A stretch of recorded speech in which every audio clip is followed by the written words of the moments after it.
বাবা কি ডিসেম্বরে আসবেন আপনি কি সকালে নাস্তা করতেন? হ্যাঁ, হ্যালো। শেখ হাসিনা কি আবার বাংলাদেশের মাটিতে ফিরবেন? আমার কমন সেন্স বলেনি ফিরে আসবে। রুমিন ফারহানার এক বক্তব্য ঘিরে শুরু হয়েছে নতুন রাজনৈতিক বিতর্ক। দেশে ফিরলে কি হবে? গ্রেফতার, জামিন নাকি নতুন রাজনৈতিক সমীকরণ? শেষ পর্যন্ত দেখুন, কারণ পুরো ঘটনায় রয়েছে এমন কিছু তথ্য যা অনেকেই এখনো জানেন না। আবার বলে যে ডিসেম্বর মাসে আসেন, দেশে এসে পদার্পণ করবেন।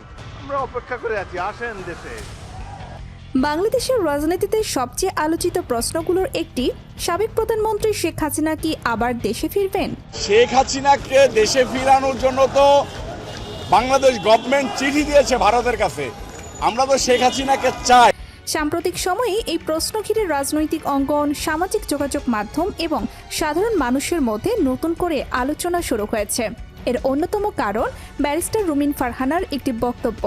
রুমিন ফারহানা সাংবাদিকদের বলেন, শেখ হাসিনার দেশে ফিরতে আইনগত কোনো বাধা নেই, তবে দেশে ফিরলে তাকে অন্য নাগরিকের মতোই প্রচলিত আইন প্রক্রিয়া অনুসরণ করতে হবে, অর্থাৎ আদালতে আত্মসমর্পণ, জামিনের আবেদন এবং বিচারিক প্রক্রিয়ার মধ্য দিয়েই তাকে এগোতে হবে। বাবা কি ডিসেম্বরে আসবেন এই বক্তব্য প্রকাশের পরই বিষয়টি নিয়ে ব্যাপক আলোচনা শুরু হয়।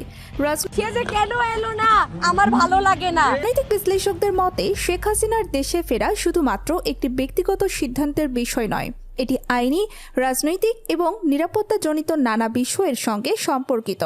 দেশে ফিরে তিনি কি করবেন, আদালত কি সিদ্ধান্ত নেবে, কিংবা রাজনৈতিক পরিস্থিতি কিভাবে পরিবর্তিত হবে, এসব বিষয় এখনই নিশ্চিতভাবে বলা সম্ভব নয়। অন্যদিকে শেখ হাসিনার প্রত্যাবর্তন নিয়ে বিভিন্ন রাজনৈতিক দল ভিন্ন ভিন্ন অবস্থান প্রকাশ করেছে। কেউ বলছে আইনের শাসন অনুযায়ী বিচারিক প্রক্রিয়া চলবে, আবার কেউ মনে করছেন তার দেশে ফেরা বাংলাদেশের রাজনীতিতে নতুন সমীকরণ তৈরি করতে পারে। তবে এগুলো রাজনৈতিক বিশ্লেষণ ও মতামত, নিশ্চিত ঘটনা নয়। এদিকে সাম্প্রতিক সময়ে দেশের বিভিন্ন রাজনৈতিক কর্মসূচি, সমাবেশ এবং টকশোতেও শেখ হাসিনার সম্ভাব্য প্রত্যাবর্তনের বিষয়টি বারবার আলোচনায় এসেছে। এতে স্পষ্ট যে বিষয়টি এখনও জনমনে কৌতূহলের কেন্দ্রবিন্দুতে রয়েছে। তবে একটি বিষয় মনে রাখা জরুরি, কোনো রাজনৈতিক নেতার ভবিষ্যৎ পদক্ষেপ সম্পর্কে নিশ্চিত দাবি করার আগে নির্ভরযোগ্য তথ্য ও সরকারি বক্তব্যের অপেক্ষা করাই সবচেয়ে যুক্তিসঙ্গত। কারণ রাজনৈতিক পরিস্থিতি দ্রুত পরিবর্তিত হতে পারে এবং আদালতের সিদ্ধান্তই শেষ পর্যন্ত সবচেয়ে গুরুত্বপূর্ণ ভূমিকা পালন করবে।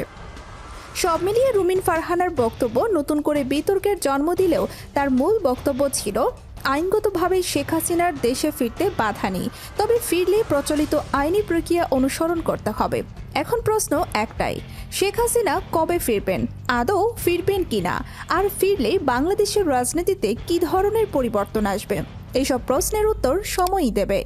এছাড়াও রাজনৈতিক পর্যবেক্ষকদের মতে বাংলাদেশের রাজনীতিতে অতীতেও বহুবার এমন পরিস্থিতি তৈরি হয়েছে যখন কোনো নেতার প্রত্যাবর্তন নিয়ে দীর্ঘদিন জল্পনা চলেছে, কিন্তু শেষ পর্যন্ত বাস্তবতা নির্ধারণ করেছে রাজনৈতিক পরিস্থিতি, আদালতের সিদ্ধান্ত এবং সংশ্লিষ্ট ব্যক্তির নিজস্ব অবস্থান। তাই শেখ হাসিনার সম্ভাব্য দেশে ফেরা নিয়েও এখনই চূড়ান্ত কোনো সিদ্ধান্তে পৌঁছানো ঠিক হবে না।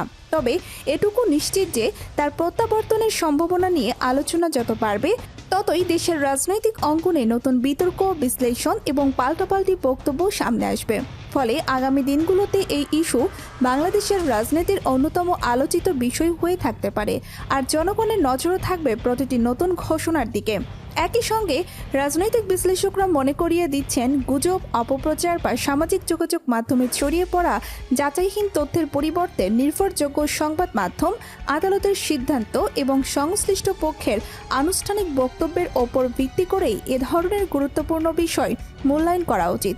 তবে বাস্তব চিত্র সম্পর্কে সঠিক ধারণা পাওয়া সম্ভব হবে।